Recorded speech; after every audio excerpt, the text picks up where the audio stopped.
નમસ્તે મિત્રો, જય માતાજી, બાપા સીતારામ, જય શ્રી કૃષ્ણ। તો શિયાળામાં લીલી તુવેર મળીએ। લીલી તુવેરની ખૂબ જ ટેસ્ટી આપણે એક આઈટમ બનાવવાની છે, લીલવા કચોરી। તો આ કચોરીની તમે બનાવવાની ટ્રાય કરજો, ખૂબ જ સરસ બને છે અને બનાવી હાવ સરળ ઇઝી છે, બાળકો વડીલો બધાને ભાવશે। તો આપણે આ કચોરીની રેસીપી જોઈએ। નમસ્તે મિત્રો, જય માતાજી, બાપા સીતારામ, જય શ્રી કૃષ્ણ। તો શિયાળાની સ્પેશિયલ આપણે લીલવા કચોરી બનાવીએ છીએ, લીલી તુવેરમાંથી બનાવીએ। કચોરીનો લોટ બાંધી 200 ગ્રામ મેંદો અને 25 ગ્રામ સૂજી નાખી। તો આપણે 200 ગ્રામ મેંદો લીધો છે, એમાં આપણે 25 ગ્રામ સૂજી નાખી દઈએ, રવો કહેવાય, એટલે એકદમ ખસ્તા કચોરી બનશે। અને આપણે આ ગરમ પાણી મૂક્યું છે, ગરમ પાણીથી આપણે બેટર બનાવશું।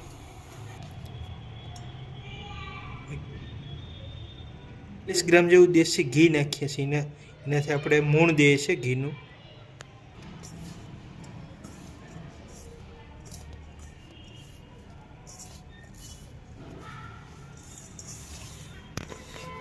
આવી રીતે મૂણ દઈ દેવાનું। આવો લોટ થઈ જવો છે, મુઠ્ઠી વાળો તો દબાઈ જવો છે। આપણે ગરમ પાણી નાખીએ, જેમ જોતું હોય એમ નાખશું, થોડું થોડું નાખવાનું।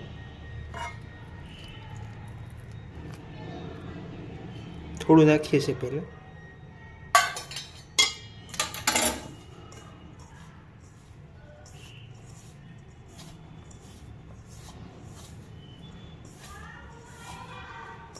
કોરો લોટ પડે છે, હજી થોડુંક નાખી દઈએ।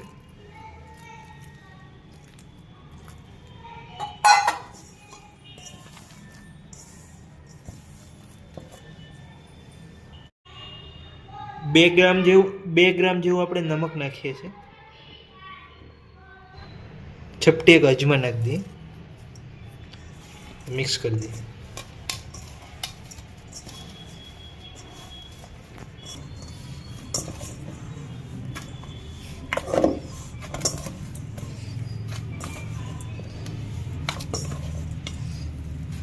તો આવી રીતના આપણે કચોરીનો આટો બાંધી લીધો છે મેંદાનો, આને રેસ્ટ આપી દઈએ,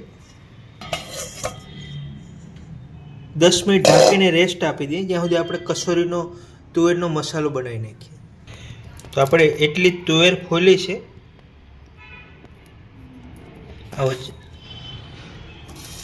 તો વજનમાં 250 ગ્રામ આપણે તુવેર લીધી છે।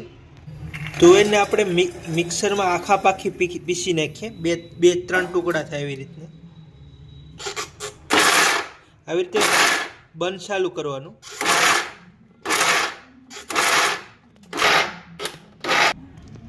આવી થઈ ગઈ છે।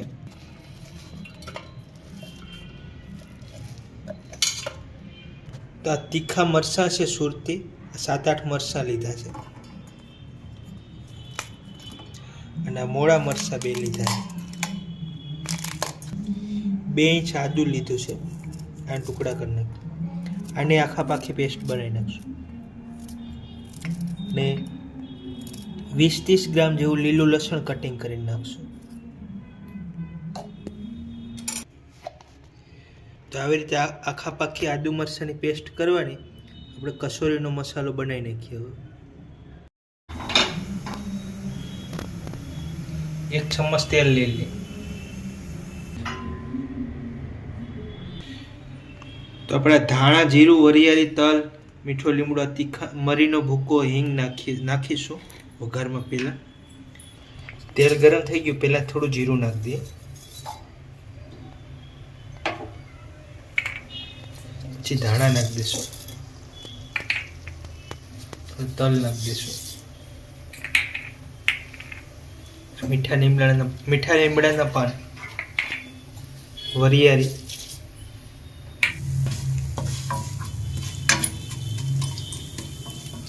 થોડી હિંગ નાખીશું। હિંગથી તુવેરની કચોરીનો સરસ સ્વાદ આવશે। હવે આપણે તુવેરનું કટિંગ નાખી દઈએ।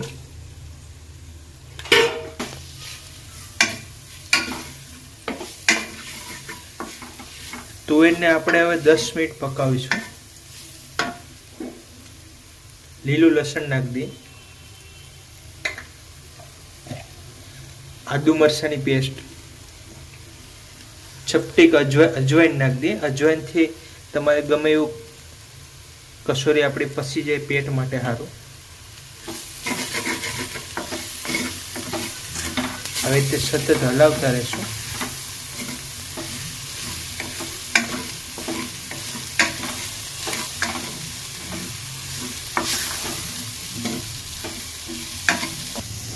થોડી હળદર નાખી દઈએ. સ્વાદ પ્રમાણે નમક 5 ગ્રામ જેવું નાખી દઈએ.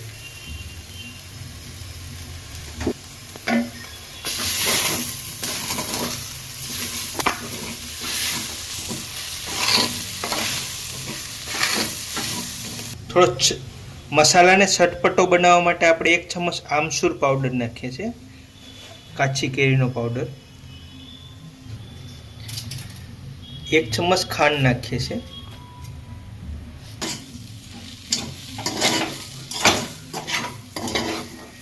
આવી રીતે મસાલાને આપણે ધીમા ગેસ ઉપર 10 મિનિટ પકાવશું.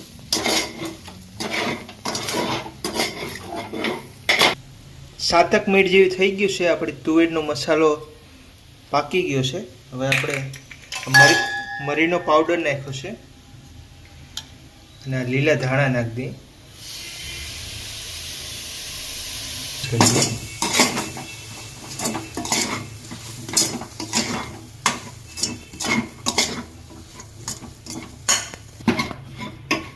તો મિત્રો 7 મિનિટમાં આપણો લીલી તુવેરનો મસાલો થઈ ગયો છે તૈયાર, આપણે કચોરી ભરવા માટે.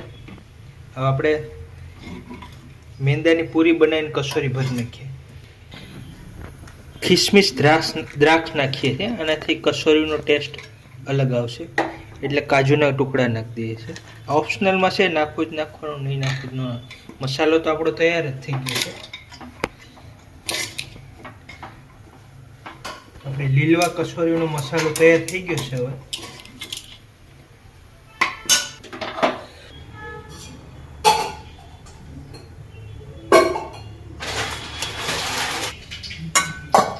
રેસ્ટ આપ્યા પછી આપણો મેંદાનો લોટ આવો છે પોસો થઈ ગયો છે. મસળી નાખીએ થોડો. આ બધાએ મેંદાના આટાના એવડા લોયા બાંધી અને એની પૂરી બનાવી નાખીએ. પહેલાં બધી પૂરી બનાવીને પછી કચોરીના બોલ બનાવી અને બધા એકારે ભરી દેવું. એટલી જાડી રાખવાની, આનાથી પતલી નહીં રાખવાની. લીલી તુવેરનો કચોરીનો ભરવાનો મસાલો બનાવ્યો એને આપણે આવી રીતે બોલ બનાવી નાખીશું બધા. તો એટલા 20 બોલ બનશે. આપણે મેંદાની પૂરી વણી નાખી છે અને આ બોલ બનાવી લીધા છે. હવે આપણે આવી રીતે પેક કરી દઈએ.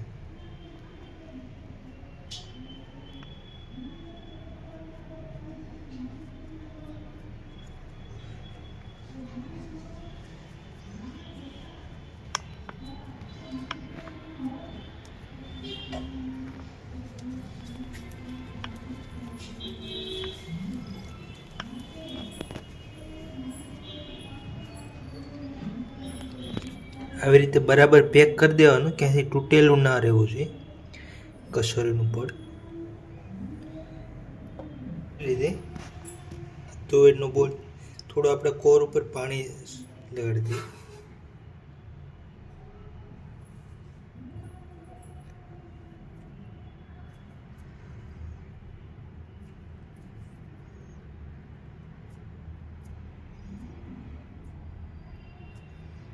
કટિંગ કરી નાખવાનું, સેજ પાણી લગાડી દેવાનું એટલે ખુલે નહીં, અને આમ ગોળ કરી.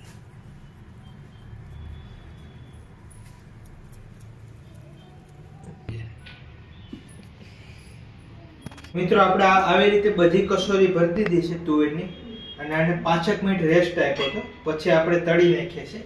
કિલા 1 જેવું તેલ ગરમ મૂક્યું છે. મીડિયમ તેલ રાખવાનું, તેલ મીડિયમ ગરમ થઈ ગયું છે. હવે એકારે આપણે બધી શેકી નાખીએ. આ કચોરી પાકતા 12 મિનિટ જેવો સમય લાગશે. બધી આવી જાય કચોરી. અને આપણે ધીમા ગેસ ઉપર જ પકાવવાની છે 5-7 મિનિટ. છેલ્લે પછી આપણે પાકશે પછી 2 મિનિટ ફાસ્ટ ગેસ કરી નાખશું. ત્યાં સુધી તો ધીમા ગેસ ઉપર જ પકાવશું.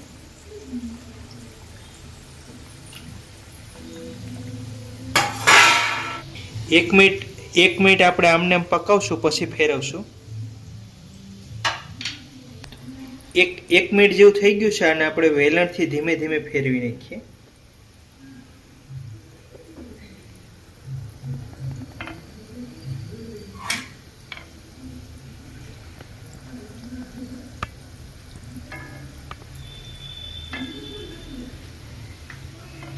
મીડિયમ ગેસ ઉપર હજી આપણે 2 મિનિટ પકાવશું, પછી આપણે ફેરવશું પાછા. ધીમા ગેસ ઉપર જ પકાવવાનું, એટલે અંદરથી સરસ મેંદો પાકી જાય અને આપણે જે તુવેરનો મસાલો છે એ પણ સરસ પાકી જાય. 1 મિનિટ પછી પાછા આપણે ફેરવી નાખીએ છીએ.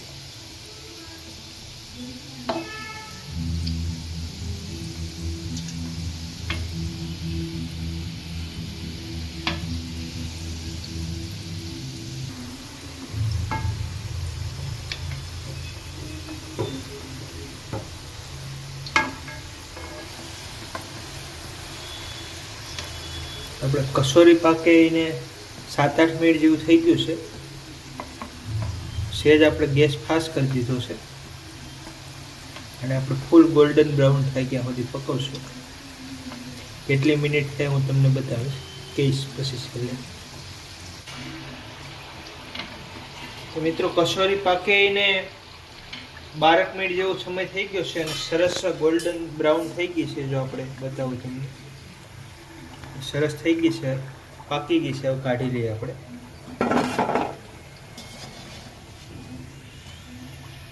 એકદમ મસ્ત પાકી ગઈ છે. તુવેરની લીલવા કસોરી તૈયાર છે. હવે તો મિત્રો, શિયાળુ સ્પેશિયલ લીલી તુવેરની કસોરી બની ગઈ છે. તમે પણ આવી રીતે બનાવજો. અત્યારે તુવેર મળી જાય તો આવી રીતે એકવાર બનાવજો, મસ્ત બનશે, બાળકોને વડીલોને ભાવશે. તો હું તમને તોડીને બતાવું કેવી બની છે. જો એકદમ ગોલ્ડન કલર આવ્યો છે. તો આપણે આ મેંદાની પૂરી સરસ પાકી ગઈ છે. તો અંદર મસાલો પણ સરસ પાકી ગયો. તોડીને બતાવું તમને. જો એકદમ ખસ્તા બની છે. જો આ સરસ તૂટી ગઈ છે. અંદર મસાલો પણ સરસ બન્યો છે. દેખાવ પણ સરસ આવે છે. મસાલો ખૂબ જ સરસ લાગે છે. ટેસ્ટમાં પણ સરસ છે. તો આવી રીતે લીલી તુવેરની કસોરી બનાવજો. વિડીયો સારો લાગ્યો તો વિડીયોને લાઈક કરી દેજો, શેર કરી દેજો, અમારી ચેનલને સબસ્ક્રાઇબ જરૂર કરજો. મળીશું અગલા વિડીયોમાં. જય માતાજી, બાપા સીતારામ, જય શ્રી કૃષ્ણ.